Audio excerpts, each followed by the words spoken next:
आप देख रहे हैं क्वेश्चन आवर। नमस्कार, मैं हूं अजय कुमार। अगर आज आप हिंदुस्तान में कोई भी अपना काम करना चाहते हैं तो आधार यानी कि आधार कार्ड का नंबर आपकी हर जरूरत की एक मर्ज की दवा है। आधार कार्ड से आपका बैंक अकाउंट लिंक है। आधार कार्ड आवश्यक है ताकि आप अपना पासपोर्ट बना सके। आधार कार्ड के आधार पर आप एड्रेस प्रूफ जमा कर सकते हैं। आधार कार्ड होगा तो फिर आपको गैस की सब्सिडी या तमाम अन्य सब्सिडी मिलेगी। आधार कार्ड के आधार पर आप अपना इनकम टैक्स जमा करेंगे। आधार कार्ड में आपके 10 उंगलियों के निशान चिन्हित हैं और आपके आंख के रेटिना स्कैन चिन्हित हैं। अब ये सारा इंफॉर्मेशन, ये सारा डेटा सरकार के पास उपलब्ध है, लेकिन अगर आधार कार्ड के इस डेटा को सुरक्षित न रखा जाए तो क्या आप अंदाजा लगा सकते हैं कि आपके इस खुफिया जानकारी के आधार पर क्या क्या नहीं किया जा सकता है आपके खिलाफ। डेटा चोरी का एक बहुत बड़ा मामला आधार का सामने आया है और यह किसी छोटे मोटे व्यक्ति के साथ नहीं बल्कि हिंदुस्तान के क्रिकेट टीम के कप्तान रहे महेंद्र सिंह धोनी के साथ हुआ। महेंद्र सिंह धोनी के आधार कार्ड का पूरा डिटेल, पूरा डेटा सार्वजनिक कर दिया गया, चोरी हो गया। सरकार ने इस पर ठोस कदम उठाते हुए 10 साल तक उस कंपनी ने जिसने इस पूरे मामले को सामने किया, जिसने ये चोरी और बड़ा गोरखधंधा किया, उसे प्रतिबंधित कर दिया है। लेकिन अब ये बड़ा सवाल खड़ा हो गया है, क्या हम सब 125 करोड़ हिंदुस्तानियों का ये डेटा सुरक्षित है? क्या सरकार इसकी गारंटी हमें दे सकती है? और अगर नहीं तो फिर आधार के आधार पर क्या हमारा जीवन बेआधार हो जाएगा? यह खबर आपके लिए महत्वपूर्ण इसलिए है क्योंकि आपका सारा डेटा, सब कुछ इसी पर है। जिंदगी आपकी आधार के नंबर पर टिकी है। क्या आपका आधार कार्ड सुरक्षित है? क्या आपका डेटा किसी के पास तो नहीं जा रहा? क्या आपकी गोपनीय जानकारी भी लीक हो सकती है? यह सवाल इसलिए क्योंकि टीम इंडिया के पूर्व कप्तान महेंद्र सिंह धोनी के साथ जो कुछ हुआ वो हैरान करने वाला है। धोनी की पत्नी साक्षी ने धोनी के आधार कार्ड को लेकर आईटी मिनिस्ट्री को आड़े हाथों लिया है और साक्षी के सवाल उठाने पर केंद्रीय मंत्री रविशंकर प्रसाद को सफाई देनी पड़ी। दरअसल टीम इंडिया के पूर्व कप्तान महेंद्र सिंह धोनी ने अपना आधार कार्ड बनवाने के लिए रांची में अप्लाई किया था और धोनी की पत्नी साक्षी का आरोप है कि आधार के प्रमोशन के नाम पर धोनी की प्राइवेसी से खिलवाड़ किया गया।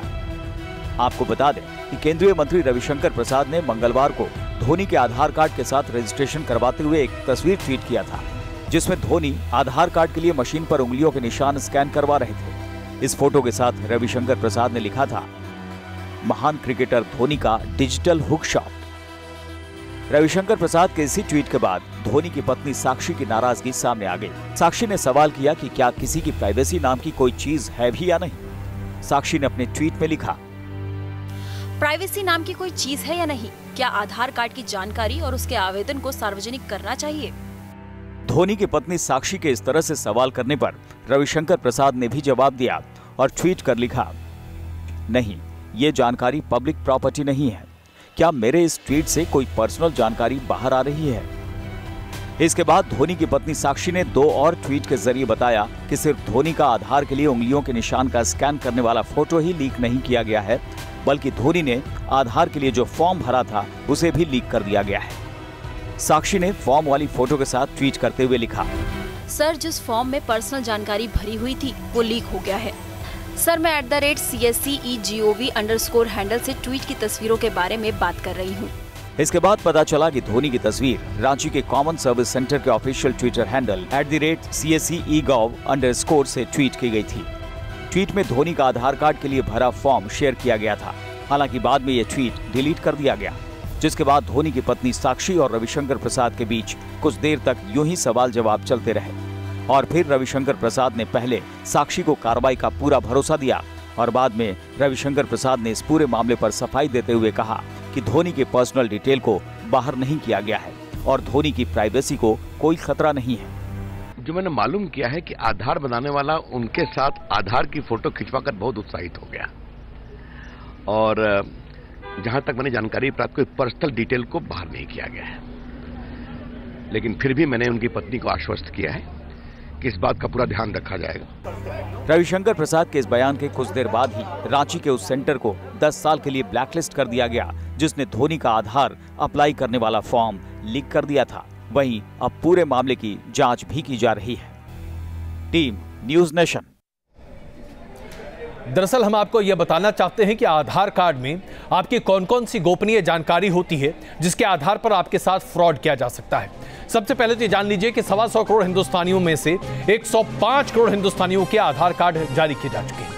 आधार कार्ड में आपका नाम होता है, आपका पता होता है, आपके टेलीफोन नंबर, मोबाइल नंबर होते हैं। इसके साथ साथ आधार कार्ड में आपके तमाम एजुकेशनल क्वालिफिकेशन, आपने कहां कहां क्या क्या किया, ये सारी जानकारी होती है। आपके 10 उंगलियों के निशान उसमें दर्ज होते हैं। आपकी आंख में जो रेटिना है उसका रेटिना स्कैन उसमें होता है। इसमें आपकी आमदनी का पूरा ब्यौरा होता है। इसके साथ साथ आधार कार्ड में वो तमाम जानकारियां उपलब्ध हैं जिसके आधार पर आप या तो बैंक अकाउंट की डीलिंग कर सकते हैं या जिसके आधार पर आपके डेटा के आधार पर कोई और आदमी आपके नाम से कोई भी फर्जी कार्रवाई कर सकता है। इसमें क्या क्या खतरे खड़े होते हैं अब जरा ये भी देख लीजिए। आधार कार्ड के बल पर आप बैंक अकाउंट खुलवा सकते हैं। आधार कार्ड अगर आपके पास नहीं है तो आप इनकम टैक्स नहीं जमा कर पाएंगे क्योंकि अब ये मैंडेटरी बनाया जा रहा है। आधार कार्ड जरूरी है अगर आप अपना वोटर आई कार्ड बनाना चाहते हैं, आप पासपोर्ट बनवाना चाहते हैं। इसके साथ साथ आप तमाम अगर सरकार से सुविधाएं लेना चाहते हैं उसके लिए भी आधार कार्ड जरूरी है। अब ऐसे में सवाल ये उठता है कि अगर आधार कार्ड का डेटा सुरक्षित नहीं है तो फिर आपकी जिंदगी बिकने के लिए बाहर बाजार में खड़ी है। एक और बड़ी खबर जो हम हिंदुस्तानियों के लिए शर्म की बात है। शर्म की बात इसलिए है क्योंकि रंग भेद कितना बड़ा है हमारे देश में, ये इस खबर से प्रदर्शित होती है। रंग भेद का ये नजरिया जरा सोचिए कि महात्मा गांधी को साउथ अफ्रीका में चलती ट्रेन से धक्के मारकर प्लेटफॉर्म पर फेंक दिया गया था, सिर्फ इसलिए क्योंकि उनका रंग गेहुआ था, वो गोरे नहीं थे। लेकिन आज हिंदुस्तान में उससे बदतर स्थिति हो गई है क्योंकि अफ्रीकन मूल के कई निवासियों को हम हिंदुस्तानी उसी नजर से देख रहे हैं जिस नजर से हम हिंदुस्तानियों को अंग्रेज देखा करते थे हमारी आजादी से पहले। तो क्या आज हम हिंदुस्तानी रंग भेद के शिकार हो चुके हैं? क्या हम आज इतने ज्यादा गिर चुके हैं अपनी मानसिकता में कि अगर हमारी बच्ची जरा सांवले रंग की पैदा हो जाती है तो उसके लिए हम तमाम क्रीम खरीद लाते हैं ताकि वो गोरी हो जाए? क्या ये मानसिकता आज हमारे भीतर वैसे ही पैठ कर गई है? ये बात इसलिए हम नहीं कर रहे क्योंकि ये हमारी मानसिकता का प्रतिबिंब है, बल्कि इसलिए क्योंकि अगर दिल्ली से सटे नोएडा और ग्रेटर नोएडा में अफ्रीकी मूल के निवासियों के साथ बदसलूकी होती है, मारपीट होती है और उन्हें हे दृष्टि से देखा जाता है तो इसे आप रंग भेद के अलावा और कुछ नहीं कह सकते। सिर्फ काला रंग उनकी गलती है। अतिथि को भगवान का दर्जा देने वाले इस देश को बदनाम करने वाले ये लोग कौन हैं? अफ्रीकी मूल के लोगों के साथ मारपीट कर ये क्या पैगाम देना चाहते हैं? सरेआम कीनिया की इस लड़की को ऑटो से उतारकर पीटने वालों पर आखिर कार्रवाई कब होगी? विदेशी मेहमानों के साथ इस तरह की बदसलूकी की तस्वीरें एक बार फिर समाज पर सवाल खड़े कर रही हैं। दिल्ली से सटे ग्रेटर नोएडा में लगातार अफ्रीकी मुल्क के लोगों पर हमला हो रहा है। कुछ तस्वीरें सीसीटीवी में कैद हुई हैं जो खुद पूरी कहानी बयां कर रही हैं। इस बार तो केनिया की एक लड़की को कॉलेज जाते वक्त ऑटो से उतारकर पीटा गया। We don't really want to give any official report, okay? Our people are still in pain and we don't want to give any official report for now, okay? People are in hostel, okay? African people are being mobbed. नाइजीरियाई मुल्क के लोगों को सुरक्षा देना police के सामने सबसे बड़ी चुनौती बन गया है। बार बार इन पर हमले की तस्वीरें सामने आ रही हैं। उससे कानून व्यवस्था को लेकर बड़े सवाल उठ रहे हैं। पुलिस की माने तो अफ्रीकी मुल्क के लोगों के साथ मारपीट करने वाले जल्द ही कानून की गिरफ्त में होंगे। जो ओला गाड़ी जिसमें वो ट्रैवल कर रही थी, उनका ड्राइवर उस समय चले गए थे, वो अब ट्रेस कर लिए गए हैं। उनसे पूछा जा रहा है कि ये किसके द्वारा ये घटना कारित की गई है। जल्दी से इन लोगों को आइडेंटिफाई कर निश्चित रूप से इनके खिलाफ कड़ी कार्रवाई होगी। इस तरह की घटनाओं पर विदेश मंत्रालय भी सख्त है। खुद विदेश मंत्री सुषमा स्वराज ने उत्तर प्रदेश सरकार से रिपोर्ट मांगी है। स्थानीय लोगों का आरोप है कि नाइजीरियाई मुल्क के लोग नशे का कारोबार करते हैं। लेकिन सवाल ये उठता है कि ऐसे लोगों को पुलिस के हवाले करने के बजाय कानून हाथ में लेने का हक किसने दिया? अतिथि देवो भव वाले इस देश में विदेशी मेहमानों के साथ इस तरह का सलूक क्या जायज है? क्या इस तरह की तस्वीरें दुनिया भर में हिंदुस्तान की छवि को खराब नहीं कर रही? ग्रेटर नोएडा से मनीष चौरसिया के साथ टीम न्यूज़ नेशन। जब विदेश में कोई हिंदुस्तानी को पीट देता है, मारता है, तो हमारा खून खौल उठता है। लेकिन जब अपने देश में हम विदेशी नागरिकों के साथ मारपीट करते हैं तो क्या होना चाहिए? खुश होना चाहिए? इससे ज़्यादा घटिया हरकत और क्या हो सकती है? अब आइए एक और ऐसी हरकत आपको दिखाते हैं जो कि दिल्ली से सटे फरीदाबाद और गुड़गांव की है। मीट बंदी होनी चाहिए, anti Romeo squad, Vande Mataram का नारा। ऐसा लगता है जैसे कि हर कोई आज सड़क पर बाहर निकल पड़ा है और हर कोई यही सिद्ध और साबित करना चाहता है कि उससे बड़ा देशभक्त, उससे बड़ा संस्कारी, उससे बड़ा हिंदूवादी आज इस दुनिया में पैदा कोई नहीं हुआ है।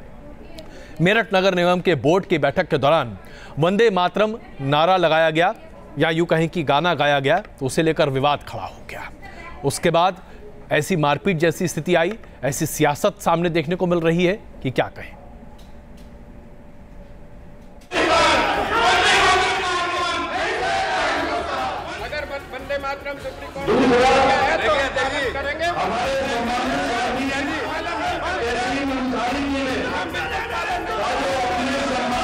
किसी की जुबान पर वंदे मातरम है, कोई इसे जरूरी बनाने का विरोध कर रहा है।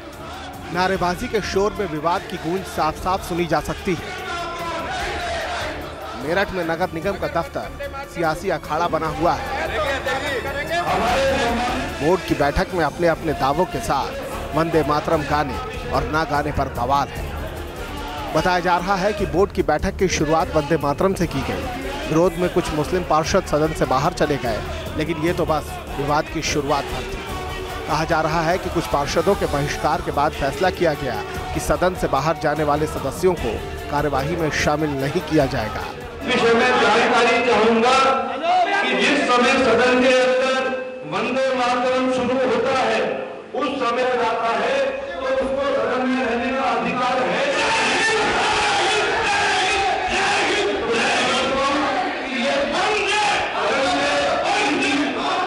सदन में आप सभी बीच को पास करते हैं। दोनों पक्ष अपनी अपनी दलीलों पर अड़े रहे। विवाद बढ़ता गया और अब इसकी तपिश सूबे की सियासी फिजा गर्माती दिख रही है।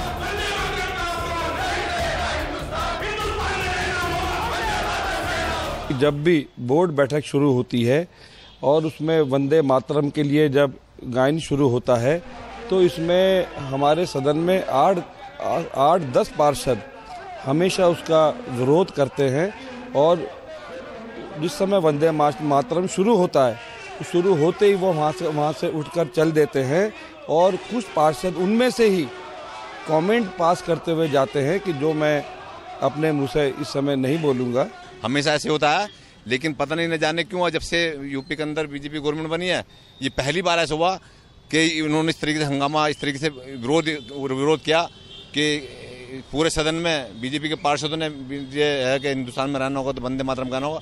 अरे 5 साल के अंदर तुम्हारी सरकार नगर निगम के अंदर, इससे पहले क्यों नहीं मुद्दा उठाया आपने? ये वंदे मातरम गाने या ना गाने को लेकर ये कोई पहला विवाद नहीं। बार बार इस बहाने बहस को हवा दी जाती रही है, लेकिन शायद ये सवाल वंदे मातरम गाने और ना गाने का है ही नहीं।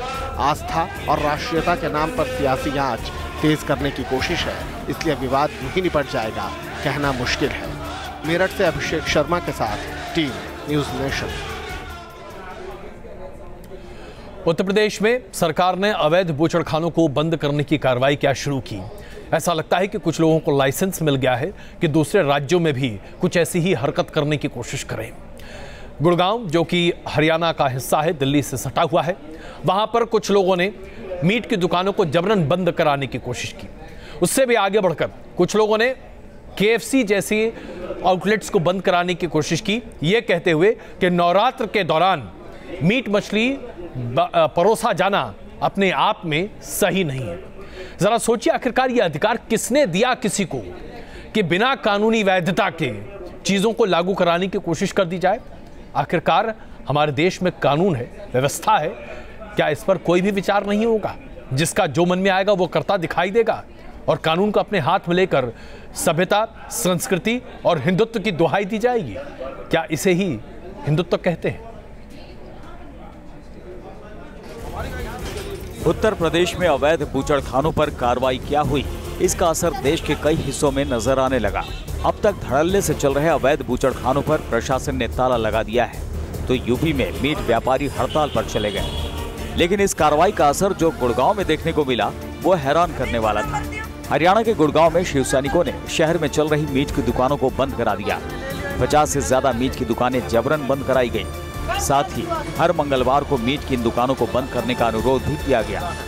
कहा यह भी जा रहा है कि कुछ जगहों पर मीट व्यापारियों ने शिव सैनिकों की बात मान ली, लेकिन कई जगहों पर जबरन बंदी का विरोध भी किया गया। शिव सैनिक मीट शॉप्स को बंद कराने के पीछे नवरात्र की दलील दे रहे हैं। पहले ही उनको लेटर इश्यू करने शुरू कर दिए थे, लेटर्स दिए हमने बाकायदा, और सबकी रजामंदी से जो मार्केट है वो बंद हुई है। चाहे वो दूसरे समुदाय के लोग थे, उन्होंने सबने कोऑपरेट किया है। गुड़गांव में शिव सैनिकों की इस हरकत की जानकारी पुलिस तक भी पहुंच चुकी है। पुलिस का कहना है कि अगर इस तरह की कोई भी शिकायत पुलिस के पास आएगी तो कार्रवाई जरूर की जाएगी। किसी भी दुकान को इल्लीगल तरीके से बंद कराने का किसी को भी अलाउ नहीं किया जाएगा। जो भी कंप्लेंट आएगी उसके ऊपर तुरंत कार्रवाई की जाएगी। किसी को भी कानून को अपने हाथ में लेने की कोई भी परमिशन नहीं है। यूपी में अवैध बूचड़खानों पर कार्रवाई हो रही है, लेकिन गुड़गांव में इस तरह का आदेश नहीं निकाला गया है। मीट की दुकानों को बंद कराने पर अब सियासत भी शुरू हो चुकी है। कोई चाहे कि हम किसी तरह की जबरदस्ती कर मीट की दुकान बंद करा पाएंगे, वो संभव नहीं है। कानून उस पर अपना काम करेगा। कोई अपनी इच्छा से करता है और वो उसका हम स्वागत करते हैं, अगर वो दूसरे धर्म की भावनाओं को ध्यान में रखते हुए, किसी की भी धर्म की भावनाओं को ध्यान में रखते हुए। ये हकीकत है कि देश में मीट के व्यापार से करोड़ों लोगों की रोजी रोटी जुड़ी है। यूपी के तर्ज पर अब दूसरे राज्यों में भी अवैध बूचड़खानों पर कार्रवाई की बात सामने आ रही है। सवाल ये है कि अवैध बूचड़खानों को बंद करना तो जायज है, लेकिन जो मीट शॉप्स नियमों के मुताबिक चल रहे हैं उन्हें जबरन बंद कराना कहां तक जायज है। Team news nation. और आइए अब एक और बड़ी खबर आपके सामने प्रस्तुत करते हैं। राम मंदिर के मसले पर नित्य दिन नई बातें सामने आती दिखाई देती हैं। जहां एक तरफ उत्तर प्रदेश के मुख्यमंत्री योगी आदित्यनाथ जब से सरकार बनी है तब से राम मंदिर बनाने को लेकर अपनी कोशिशों को तेज कर रहे हैं। उन्होंने दोनों पक्षों से कहा है कि उनके साथ आकर बातचीत करें और बातचीत के जरिए एक रास्ता निकाला जाए जिससे इस मसले का समाधान हो सके। वहीं कुछ बीजेपी के ऐसे नेता भी हैं जो कि बात बात में राम मंदिर के नाम पर जहर उगलने से कोई कसर पीछे छोड़ते नहीं हैं। विनय कटियार का कहना है कि मंदिर तो बनकर रहेगा। विनय कटियार बीजेपी के सांसद हैं और उनका यह भी कहना है कि बाबर के नाम पर मस्जिद अगर अयोध्या में कहीं भी बनती है तो उसे बनने नहीं दिया जाएगा। मामला यहां राम मंदिर का है, बाबर के नाम के मस्जिद का नहीं। लेकिन बीजेपी के नेता इन बातों को कहां मानते हैं।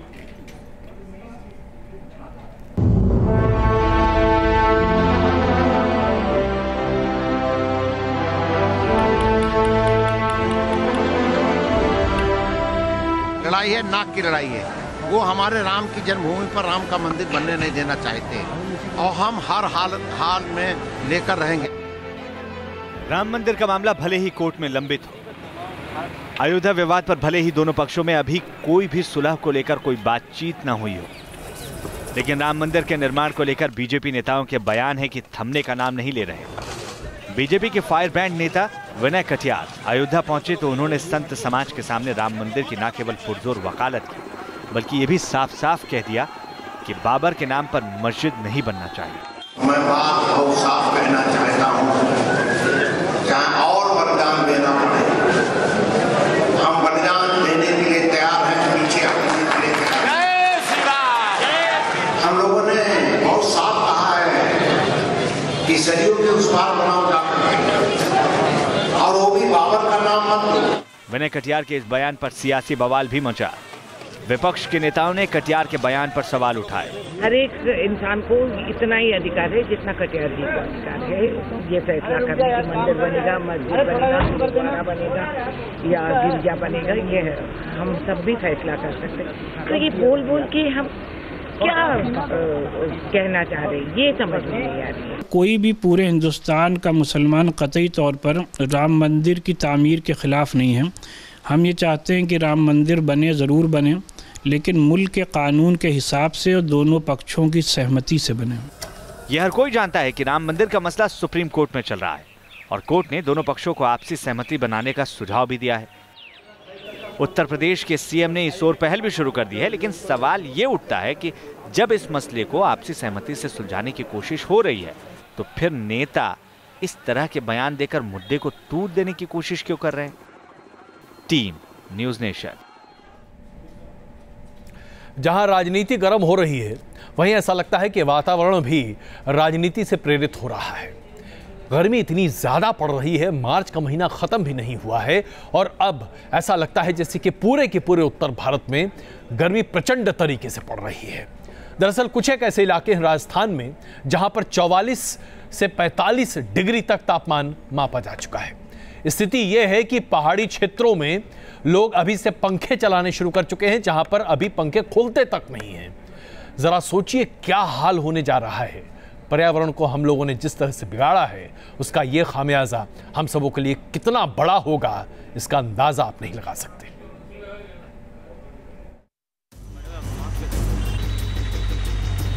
सूरज तरे रहा है आंखें, लोगों पर बढ़ते पारे की मार, घर से बाहर निकलना हुआ मुहाल। मार्च खत्म भी नहीं हुआ है, लेकिन गर्मी का टॉर्चर जोरों पर है। अभी से उत्तर भारत के कई शहरों में सूरज सितम ढाने लगा है। भीषण गर्मी ने न सिर्फ आम जनजीवन पर अपना असर दिखाना शुरू कर दिया है, बल्कि मार्च के महीने में ही पारा 42 डिग्री सेल्सियस के पार जा पहुंचा है। देश की राजधानी भी मार्च महीने में तपने लगी है। दिल्ली का पारा सामान्य से 5 डिग्री सेल्सियस ज्यादा दर्ज किया जा रहा है। पिछले एक हफ्ते में दिल्ली का तापमान 8 डिग्री सेल्सियस तक बढ़ चुका है। अभी गर्मी का हद इतनी बढ़ चुकी है कि हमारे लिए इतना मुश्किल है। यहाँ पर हम लोग बहुत कम, हम लोग यहाँ पे इंडिया गेट देखने आए थे, विजिट करने आए थे, पर सभी लोग, कुछ हम में से आधे लोग वहीं पे पीछे ही रुक गए हैं क्योंकि गर्मी की वजह से वो चल भी नहीं पा रहे हैं। मायनगरी मुंबई में भी लोग बढ़ती गर्मी से बेहाल हैं। मुंबई का अधिकतम तापमान 38 डिग्री सेल्सियस तक जा पहुंचा है। समंदर की लहरें भी मुंबई के बाशिंदों को इस तपती गर्मी से राहत नहीं दे पा रही। गुजरात के अहमदाबाद में भीषण गर्मी को देखते हुए मौसम विभाग की तरफ से येलो अलर्ट जारी कर दिया गया है। यहाँ अधिकतम तापमान 42 डिग्री सेल्सियस तक पहुंच चुका है। गुजरात के कई दूसरे शहरों में भी तेज गर्मी का असर दिखने लगा है। अगले 48 आवर्स के लिए वार्निंग दी गई है गुजरात रीजन के लिए और सौराष्ट्र पर। जयपुर में गर्मी का पिछले 10 साल का रिकॉर्ड टूट गया है। पारा 41 डिग्री सेल्सियस के पार पहुंच चुका है। वहीं चुरी में सबसे ज्यादा तापमान यानी 44 डिग्री सेल्सियस तापमान दर्ज किया गया। मौसम विभाग की माने तो इस साल कोर हीट वेव जोन में सामान्य से अधिक तापमान रह सकता है, जिसका मतलब साफ है कि गर्म हवाएं लोगों का जीना मुहाल कर देंगी। जाहिर है अभी मार्च के महीने में गर्मी का ये हाल है, तो मई और जून में क्या होगा, इस बात का अंदाजा आप बखूबी लगा सकते हैं। Team news nation.